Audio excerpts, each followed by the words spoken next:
हम लोगों तक नहीं पहुंचा ये कि किडनी डोनेशन मतलब ऑर्गन डोनेशन एक बहुत ही पुण्य का काम है और जहाँ भी पॉसिबल है आप प्लीज आपके ऑर्गन प्लेज या जो भी ऑर्गन डोनर कार्ड करवा के और वो प्लेज ले लीजिए और डोनेशन करने से डोनर को कोई लॉन्ग टर्म कोई प्रॉब्लम नहीं आती है। डोनर का लाइफ नॉर्मल रहता है पहले जैसे। लोगों के अंदर क्या क्या भ्रांतियां है जिसको क्लियर होना बहुत ज़रूरी है डोनेशन को लेकर। तो डोनेशन से किसी को कोई नुकसान नहीं होता है। प्रॉपर टेस्टिंग के बाद ही डोनर सिलेक्शन होता है। कोई भी डोनर आ गया तो उसको सिलेक्ट नहीं करते, टेस्ट के बिना हम उनको एक्सेप्ट नहीं करते, नंबर 1।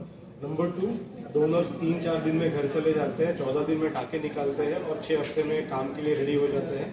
हेवी वेट उठाना 3 महीने तक मना है और 3 महीने के बाद जो डोनेशन के पहले की स्थिति थी वो पूरे सारे एक्टिविटीज़ कर सकते हैं।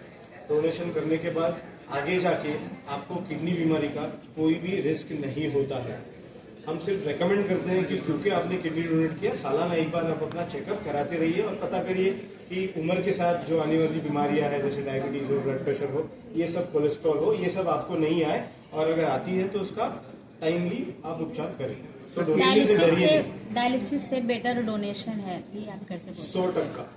क्योंकि अगर आप डायलिसिस वाले पेशेंट को देखो और ट्रांसप्लांट वाले पेशेंट को देखो साथ में, तो आपको पता चलेगा डायलिसिस पेशेंट की कठिनाइयाँ, प्रॉब्लम्स, दवाई और डायलिसिस के बावजूद जो वीकनेस और प्रॉब्लम्स आती है।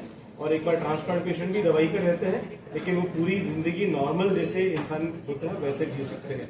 तो आप एक बार सामने दोनों को देखेंगे तो समझ जाएंगे कि ट्रांसप्लांट क्यों बेहतर माना जाता है। किडनी ट्रांसप्लांट के मामले बढ़े हैं या घटे हैं? बीमारियां तो बढ़ी नहीं है। बीमारियां भी आप देखेंगे इंडिया में तो हर साल कम से कम 1 से 1.25 लाख किडनी की जरूरत है। हमारे करते कितने हम 10 से 15 हज़ार किडनी ट्रांसप्लांट। तो और दूसरा इनका अवेयरनेस उन्होंने जब पूछा कि यंग एज में किडनी दे सकते हैं क्या, देने के बाद दूसरों बहुत ये रहता है कि आगे मैं शादी कर सकती हूँ क्या, बच्चे हो सकते हैं क्या। इसके एक मैं बताना चाहता हूँ कि 18 साल हमारा एज लिमिट है लिविंग डोनर्स के लिए। 18 के बाद में 19-20 में कोई भी किडनी दे सकता है, यंग फीमेल हो यंग मेल हो। देने के बाद या किडनी ट्रांसप्लांट होने के बाद उनका जो रिप्रोडक्टिव लाइफ सब नॉर्मल रहता है, वो बाद में उनको बच्चे हो सकते हैं। उसका भी कोई ऐसे मन में ये मत रखिए कि मीन्स बाकी नॉर्मल तो सब बता रहे, नॉर्मल रूटीन सब चलेगा, लेकिन शादी बच्चे ये सब डेफिनेटली हो सकते हैं, उसमें कोई दिक्कत नहीं आता। नॉर्मल आदमी